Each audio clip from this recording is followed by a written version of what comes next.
तो दोस्तों स्वागत है आपका हमारे चैनल दीपांशी टेक ट्यूटोरियल्स में।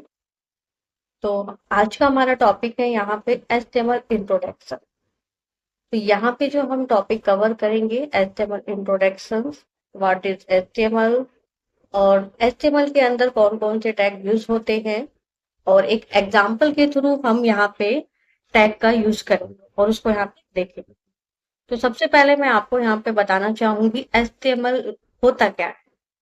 तो जब भी आप किसी भी वेबसाइट के ऊपर क्लिक करते हैं और उनसे जो आपके वेब पेज ओपन होते हैं, तो यानी कि हम इसको क्या कर सकते हैं, वेब पेज क्रिएट कर सकते हैं।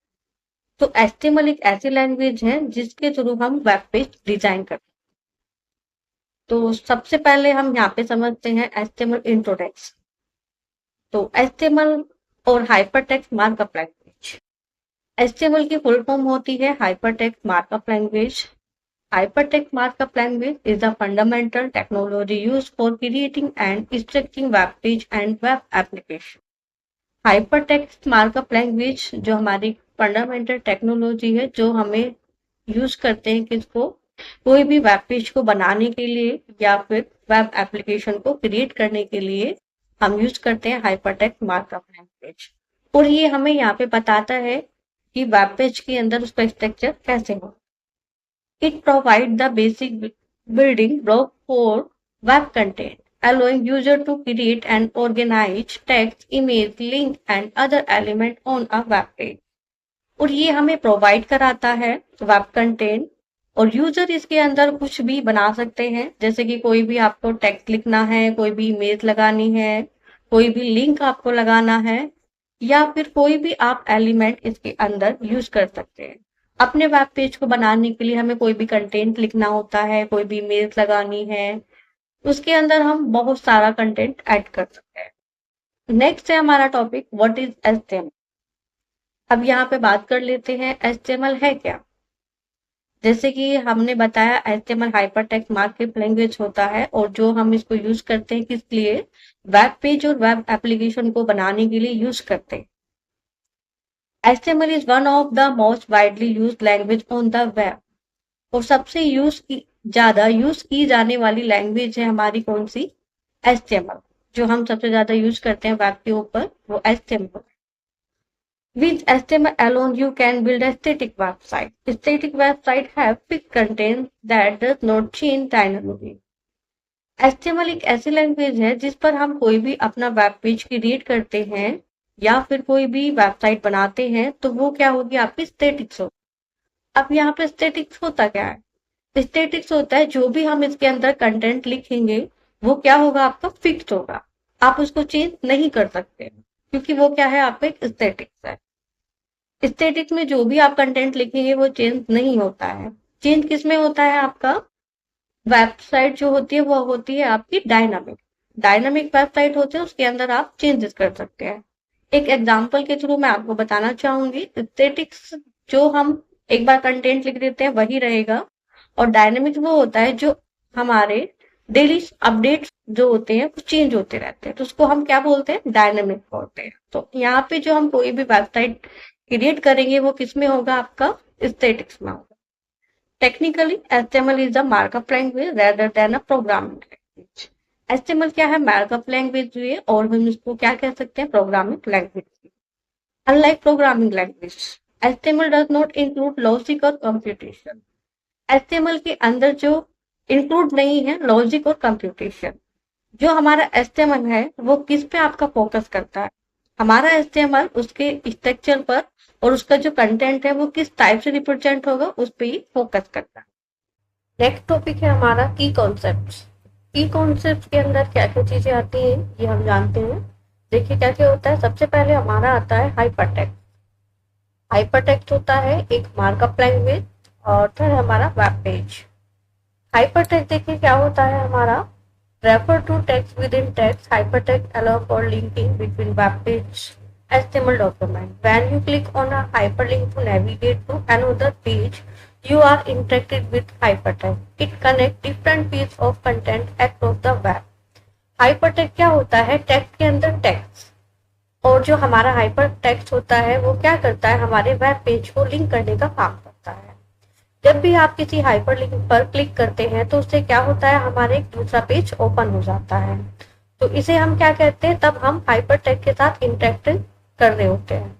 और ये क्या करता है, ये हमारा डिफरेंट डिफरेंट कंटेंट को कनेक्ट करने का काम भी करता है वेब पर।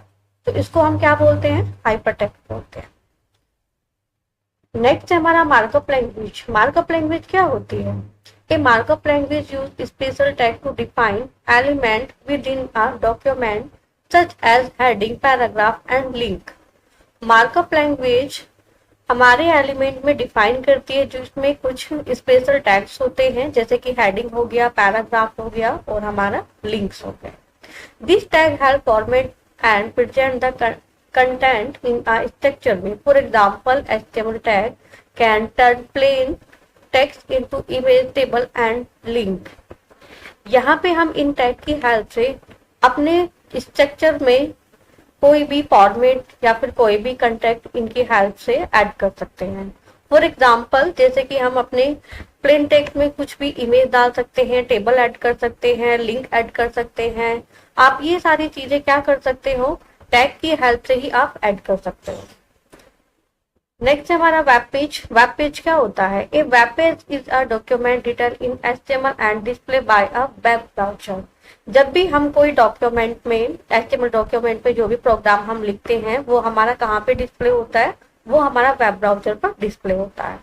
It can be access through a URL and can be either static with content और dynamic content that change based on user interaction और other factors. HTML is used primarily to create static web page। ये हम जो web browser पर अगर हम access करना चाहते हैं तो वो हम URL के थ्रू एक्सेस कर सकते हैं, लेकिन जो हमारा वेब पेज पे जो हमने HTML डॉक्यूमेंट पे बनाया है वो हमारा फिक्स कंटेंट होता है, जिसको हम स्टैटिक्स बोलते हैं। और यहाँ पे जो हम वेब पेज बना रहे हैं HTML में, वो हमारे स्टैटिक्स में ही आपको शो होंगे। यहाँ पे हम एक एग्जाम्पल देखेंगे HTML का, कि HTML में हम प्रोग्राम किस टाइप से टाइप करते हैं। तो यहाँ पे एक सिंपल एग्जांपल है हमारा। सबसे पहले यहाँ पे है हमारा, ऊपर लिखा है डॉक टाइप HTML। उसके बाद हमारा यहाँ पे HTML हेड, टाइटल, फिर बॉडी, फिर H1, फिर P, फिर बॉडी HTML। अभी हमें ये देखने में थोड़ा सा अजीब लग रहा है क्योंकि अभी हम इस टैग के बारे में नहीं जानते। तो सबसे पहले हम यहाँ पे डॉक टाइप HTML होता क्या है, पहले इसको जान लेते हैं। तो देखिए डॉक टाइप HTML क्या है। The doc type declaration specify the document type and version of HTML being used. It helps browser display to page correctly. It should be placed at the very top of the HTML document as is not case sensitive. Doc type HTML, जब भी हम कोई HTML programme लिखेंगे तो हम सबसे top पे dock type HTML लिखते हैं। ये क्या डिक्लेयर करता है, ये हमारे HTML में जो भी डॉक्यूमेंट हम यूज कर रहे हैं या फिर उसके वर्जन को डिक्लेयर करता है, और ये हमारे जो वेब ब्राउजर पर हमारा पेज डिस्प्ले होता है उसको करेक्टली दिखाता है। और जब भी हम HTML में कोई भी प्रोग्राम लिखेंगे तो ये हमें सबसे टॉप पे लगाना पड़ता है। और इसमें जो हम डॉक्यूमेंट टाइप करते हैं वो क्या होता है, आपका नोट केस सेंसिटिव होता है। इसमें ऐसा कुछ नहीं है कि आप स्मॉल लेटर में ही लिखेंगे या फिर आप कैपिटल लेटर में लिखेंगे, आप दोनों का यूज कर सकते हैं। लेकिन अगर आप प्रोग्राम कोई भी बना रहे हैं तो आप पूरा प्रोग्राम या तो कैपिटल लेटर में लिखेंगे या फिर आप स्मॉल लेटर में लिखेंगे। तो सबसे पहले हम यहाँ पे HTML एलिमेंट देख लेते हैं क्या होते हैं। आपने अभी जैसे मैंने आपको एक प्रोग्राम दिखाया तो वहां पे आपने देखा होगा स्टार्ट टैग। यहाँ पे टैग नेम जो है यहाँ पे HTML लिखा हुआ था, और यहाँ पे देखिए ये राउंड ब्रैकेट जो है इनको हम क्या बोलते हैं, टैग बोलते हैं। और यहाँ पे आपका नेम लिखा होगा, जैसे HTML लिखा हुआ था, तो ये क्या होता है आपका टैग नेम। और ये हमें कैसे पता चल रहा है, ये आपका स्टार्ट टैग, जो हम स्टार्ट करेंगे टैग को वो इस टाइप से आपका स्टार्ट होगा। और एक होता है हमारा एंड टैग। एंड टैग क्या होता है, एंड टैग को हम स्लैश के साथ में लास्ट करते हैं। जैसे हमने यहाँ पे HTML को ओपन किया तो वही हम यहाँ पे HTML को क्लोज भी करेंगे। और यहाँ पे इनके बीच में, दोनों टैग के बीच पे ओपन होगा। ओपन के बाद हम कोई भी अपना यहाँ पे एलिमेंट्स के थ्रू अपना कोई भी कंटेंट इंक्लूड कर सकते हैं, और लास्ट में हम इसको क्या करेंगे, क्लोज करेंगे। तो चलते हैं अपने वहां पे एग्जाम्पल पे। तो देखिए, सबसे पहले हम यहाँ पे जो स्टार्ट करेंगे वो हमारा होगा HTML टैग स्टार्ट। उसके बाद हमारा हेड आएगा, उसके बाद हमारा टाइटल होगा। टाइटल में आप कुछ भी लिख सकते हैं, जिस भी टाइप का आपको प्रोग्राम डिजाइन करना है वो आप वहाँ पे कुछ भी डाल सकते हैं। जैसे यहाँ पे वेब पेज टाइटल इन्होंने लिखा है, और उसको क्या क्या यहाँ पे लास्ट में क्लोज कर दिया है। टाइटल को आप क्या कर सकते हैं, जब भी आप यहाँ पे कुछ भी लिखे तो उसके लास्ट में आप क्लोज कर सकते हैं। तो देखिए, हेड जैसे इसने यहाँ पे ओपन किया, इसको लास्ट में इसने यहाँ पे क्लोज कर दिया। उसके बाद हमारा टैग आता है बॉडी। बॉडी क्या होता है? बॉडी HTML प्रोग्राम के अंदर एक ऐसा टैग है जिसके अंदर हम अपना सारा कंटेंट लिखते हैं। मतलब जो भी हमें इमेज लगानी है, लिंक लगानी है, पैराग्राफ लिखना है, जो भी हम यहाँ पे काम करेंगे वो हमें बॉडी के अंदर काम करना है। तो देखिए, जैसे यहाँ पे 2 लाइनें लिखी हुई है, राइट योर फर्स्ट हेडिंग। तो H1 क्या है? H1 एक हेडिंग होती है, और ये सबसे बड़ी हेडिंग होती है। तो ये भी क्या है, यहाँ पे एक टैग है। उसके बाद यहाँ पे P लिखा है, P का मतलब होता है पैराग्राफ। तो ये भी एक टैग है। अगर हम कोई पैराग्राफ लिखना चाहते हैं तो उसके लिए हम यहाँ पे टैग यूज करेंगे P, और हम कोई हेडिंग बनाना चाहते हैं तो उसके लिए हम यूज करेंगे H। ठीक है। तो उसके बाद यहाँ पे जैसे बॉडी स्टार्ट किया तो हमने ये लाइन लिखने के बाद इसको क्लोज किया, और लास्ट में आप इसको क्या कर देंगे, HTML को भी क्लोज कर देंगे। तो यहाँ पे हम देखेंगे इसको किस टाइप से लिखेंगे। तो मैं आपको यहाँ पे बता देती हूँ कि किस टाइप से लिखेंगे। एक बार हम यहाँ पे इन टैग के बारे में डिस्कस कर लेते हैं, होता क्या है। तो देखिए, फॉर एग्जांपल H1 जैसे मैंने अभी बताया आपको, तो ये हेडिंग के लिए यूज होता है। P आपका पैराग्राफ के लिए यूज होता है, और एक टैग होता है आपका BR। BR क्या होता है? Self closing tag, no end tag required. BR tag एक ऐसा टैग होता है जिसको हमें क्लोज करने की रिक्वायर्ड नहीं होती है, ये सिर्फ आपका ओपन ही रहेगा। H1 आपकी हेडिंग को रिप्रेजेंट करता है, और P आपका पैराग्राफ को रिप्रेजेंट करता है, और BR जो है वो आपका लाइन ब्रेक करने का काम करता है। कोई भी पैराग्राफ अगर हमें वहां से लाइन को ब्रेक करना है तो उसके लिए हम यहाँ पे यूज करेंगे BR। ठीक है। तो उसके बाद हम यहाँ पे इसको प्रैक्टिकल करके देखते हैं। अब बात करते हैं यहाँ पे कि हम जो प्रोग्राम लिखेंगे उसका टेक्स्ट एडिटर कौन सा होगा। यहाँ पे देखिए, कई तरीके के आप पे टेक्स्ट एडिटर होते हैं जिसमें हम प्रोग्राम लिख सकते हैं। जैसे आप नोटपैड, सिंपल नोटपैड पे लिख सकते हैं, नोटपैड प्लस प्लस पे लिख सकते हैं, या फिर आप लिख सकते हैं सबलाइन टेक्स्ट। हम जो यहाँ पे यूज कर रहे हैं वो हम यहाँ पे सबलाइन यूज करेंगे। तो हम यहाँ पे ओपन करते हैं सबलाइन। सबलाइन में जाने से पहले, काम करने से पहले में हम क्या कर लेते हैं, यहाँ पे फाइल को सेव कर लेते हैं डेस्कटॉप पे। HTML नाम का फोल्डर है, और यहाँ पे आप अपनी फाइल को सेव कर। जैसे मैंने यहाँ पे फाइल का नाम लिखना है मुझे वेब। वेब के बाद जब आप फाइल नाम लिखेंगे उसके बाद आपको यहाँ पे .html लगाना जरूरी है। अगर आप यहाँ पे .html यूज नहीं करते हैं तो आपकी फाइल वो नहीं बनेगी और वो ओपन भी नहीं होगी। तो सेव करते हैं HTML फोल्डर के अंदर, और यहाँ पे देखिए आपकी फाइल का नाम भी शो हो जाएगा ऊपर। तो मेरी फाइल का नाम है यहाँ पे web.html। स्टार्ट करते हैं। स्टार्ट करने के लिए सबसे पहले हमारा टैग यूज होता है HTML, और इसको हम यहाँ पे क्लोज कर लेते हैं HTML। ये देखिए हमारा यहाँ पे टैग। ठीक है। उसके बाद हम यहाँ पे यूज करते हैं क्या, हेड। हेड को क्लोज कर लेते हैं। उसके बाद हमारे यहाँ पे आता है टाइटल। टाइटल में आप कुछ भी लिख सकते हैं, वेब पेज, और इसको आप यहीं पे क्लोज कर सकते हैं। उसके बाद हमारा आता है यहाँ पे बॉडी। अब जो हमें यहाँ पे काम करना है वो कहाँ पे करना है, बॉडी के अंदर का।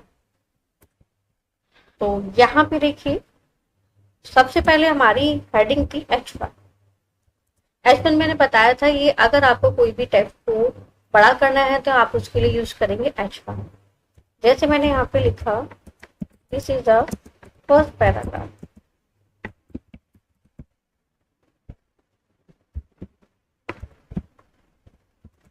ठीक है। उसके बाद हम एक लाइन और ऐड कर लेते हैं यहाँ पे। पी का मतलब मैंने बताया था आपको पैराग्राफ, तो इसी को यहीं पे कर लेते हैं, या फिर इसमें हम कुछ और टेक्स्ट ऐड कर लेते हैं।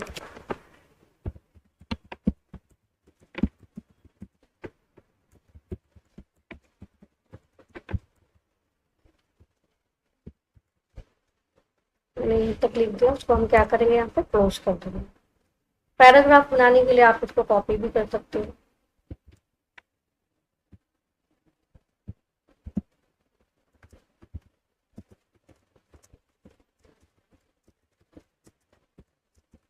तो ये हमारा एक पैराग्राफ बन गया है। तो फाइल को अब हमने इसके अंदर ये पूरा कंटेंट लिख लिया है, अब हम इसको यहाँ पे शो करना चाहते हैं। तो उसके लिए हमें क्या करना पड़ेगा, फिर से कंट्रोल एच करना होगा, फाइल को दोबारा से कि हमने जितना भी कंटेंट था उसके अंदर हमने ऐड किया है। अब यहाँ पे हम इसको कहाँ पे रन कराएंगे, तो रन कराने के लिए हमें यहाँ पे वेब ब्राउजर की जरूरत होगी। वेब ब्राउजर आप कोई भी यूज कर सकते हैं, जैसे Google Chrome, Internet Explorer, Mozilla, Firefox, इन सब पे क्या होगी, आपकी फाइल रन हो जाएगी। तो देखिए हमारे सिस्टम में यहाँ पे गूगल क्रोम है, तो हम यहाँ पे गूगल क्रोम पे रन कर सकते हैं। तो हमने जो यहाँ पे फाइल अपनी सेव की थी वो कहाँ थी, हमारी डेस्कटॉप पे थी। डेस्कटॉप में HTML नाम का हमने फोल्डर बनाया था और वेब नाम से हमारी ये फाइल थी। तो इसको हम क्या करेंगे, डबल क्लिक करेंगे। डबल क्लिक करने के बाद आप देखेंगे यहाँ पे this is the first paragraph. तो जो हमने हेडिंग बनाई थी H1 वो यहाँ पे है। एक बार मैं आपको दिखा देती हूँ, इसको कर लेंगे। तो H1 के अंदर हमने लिखा this is the first paragraph. तो देखिए आपका ये किस में आ रहा है, आपकी एक बड़ी हेडिंग है और ये बोल्ड होके आ रही है। पी में जो हमने ये एक पैराग्राफ दिया था, कंप्यूटर इज इलेक्ट्रॉनिक डिवाइस, तो देखिए आपका इस टाइप से शो है। और एक बात और, यहाँ पे जो हमने टाइटल दिया था, टाइटल आपका कहाँ पे शो होगा, तो देखिए टाइटल जब भी आप ये वेब पेज ओपन करेंगे तो देखिए वेब पेज यानी कि जो टाइटल होगा वो आपका यहाँ पे आपको दिखाई देगा। तो ये एक सिंपल प्रोग्राम था। अब आप चाहें तो इसके अंदर और भी एडिटिंग कर सकते हैं, या फिर यहाँ पे अपने डॉक्यूमेंट के अंदर कलर करना चाहते हैं। कलर करने के लिए सबसे पहले हमें क्या करना होगा, बॉडी टैग में जाएंगे और यहाँ पे हम कलर जो करना चाहते हैं वो बैकग्राउंड कलर करना चाहते हैं। तो बैकग्राउंड के लिए हम यहाँ पे यूज करेंगे बीजी। बीजी का मतलब होता है बैकग्राउंड, तो बीजी कलर COLOR, ठीक है। उसके बाद यहाँ पे हम लगाएंगे डबल इन्वर्टेड कॉमा और जो भी आप यहाँ पे कलर देना चाहते हैं उसका नाम लिखेंगे। कलर का नाम जो होगा वो आपका डबल इन्वर्टेड कॉमा के अंदर होगा। तो देखिए हमने यहाँ पे बीजी कलर और यहाँ पे कलर का नाम रेड दिया है। आप इसको कंट्रोल S करेंगे और यहाँ पे इसको फिर से जाएंगे वहीं पे अपनी फाइल पर, उसको यहाँ पे जाके रिफ्रेश करेंगे। रिफ्रेश करने के बाद आपका जो कलर होगा वो आपके बैकग्राउंड पर आ जाएगा। तो देखिए इस टाइप से आप कर सकते हैं। अगर आपको यहाँ पे अपने टेक्स्ट का कलर भी चेंज करना है तो आप कर सकते हैं। उसके लिए हमें क्या यूज करना होगा, हमने यहाँ पे जैसे बैकग्राउंड कलर दिया है, यहीं पे ही आपको थोड़ा स्पेस देके यहाँ पे लिखेंगे टेक्स्ट। टेक्स्ट में आप जैसे यहाँ पे हमने कलर दिया ब्लू, जो टेक्स्ट का कलर होगा वो किस टाइप का होगा, ब्लू। उसके बाद हमने यहाँ पे लिखा और इसको हम क्या करेंगे, कंट्रोल S सेव करेंगे फाइल को, फिर से अपनी फाइल पे जाएंगे और उसको यहाँ पे रिफ्रेश करेंगे। तो देखिए आपका जो टेक्स्ट कलर है वो आपके यहाँ पे आ जाएगा टेक्स्ट पे। तो इस टाइप से आप यहाँ पे कलर, बैकग्राउंड कलर और टेक्स्ट कलर कर सकते हैं। तो मिलते हैं नेक्स्ट वीडियो में। आज के लिए इतना ही काफी है, तब तक के लिए टेक केयर, बाय बाय।